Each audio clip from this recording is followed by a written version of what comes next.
Today, you'll learn how to quickly and easily get Moz backlink metrics of any website using keywords everywhere. So let's get started.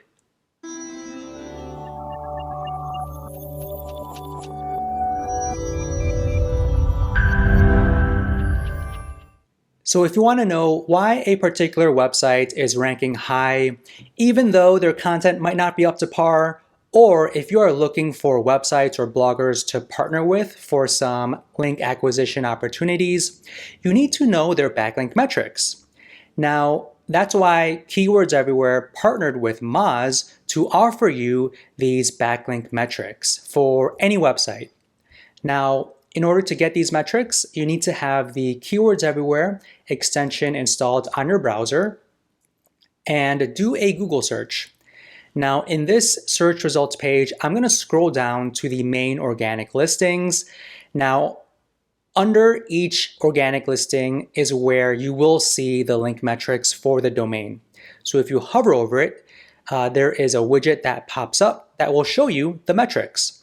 So for this first listing, these metrics here, so the first one is domain authority. Now this one is 0 to 100. Now higher domain authority is better. Higher domain authority means this domain has a healthy number of backlinks pointing to it and a good number of quality backlinks pointing to it as well. Now, if you want to partner with websites, you want to make sure the domain authority is on the higher end if possible. Now, the second one is domain authority trend over the past 12 months. Now, the increase percentage, higher it is, basically means that this website has increased in the number of backlinks and quality of backlinks over the past year. And if you want to know if this site has possibly ran a backlink campaign or if there was a good number of other websites linking back to this site, this number right here will show you that and will give you some insights if there has been a good number of backlinks pointing to this website over the past year. Now, this third one is spam score. Now, the spam score is 0 to 100, and Moz calculates a spam score looking at various factors. Now, we can link to that Moz article in the description so you know exactly how Moz calculates this spam score. But one of the points it looks at to determine the score is the quality of backlinks pointing to it. Now, if you want to work with a blogger or a website for any backlinking campaign, you want to make sure their spam score is below 30%. Anything higher than 30%, you want to take a look at their content, see if it makes sense, see if the content looks relevant and is relevant to your website and to your business before you reach out to them, before you partner with them. Now, this next one is link propensity, which is 0 to 100. Now, this one shows you the likelihood of this website to link out to other websites. So sites that have higher link propensity means that they are more likely to link back to you. So this is another good metric to take a look at if you want to determine whether or not this site is a good one to reach out to depending on their link propensity. So higher it is, the more likelihood they can or are willing to link back to you.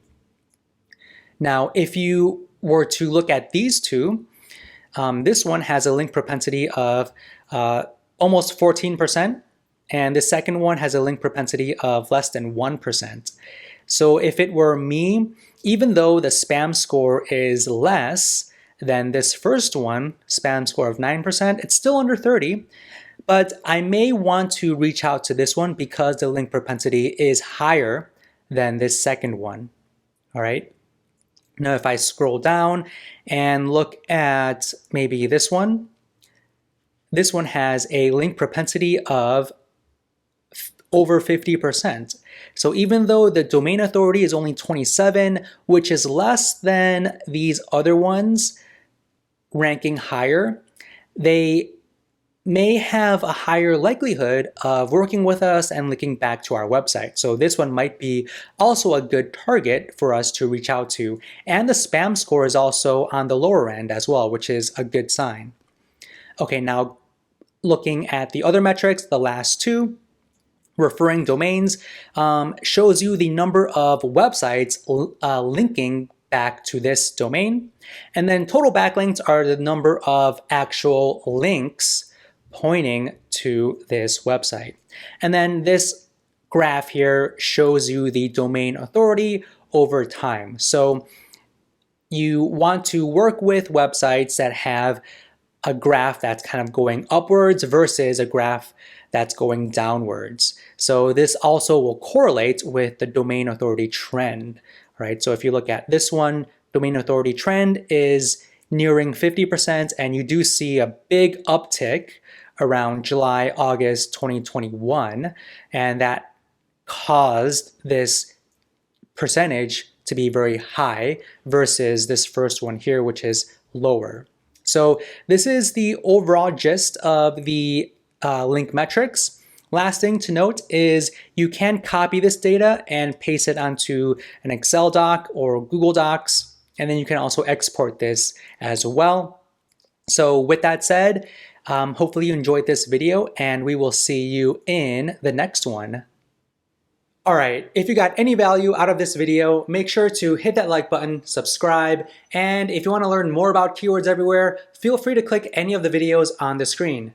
Thanks, and we'll see you next time.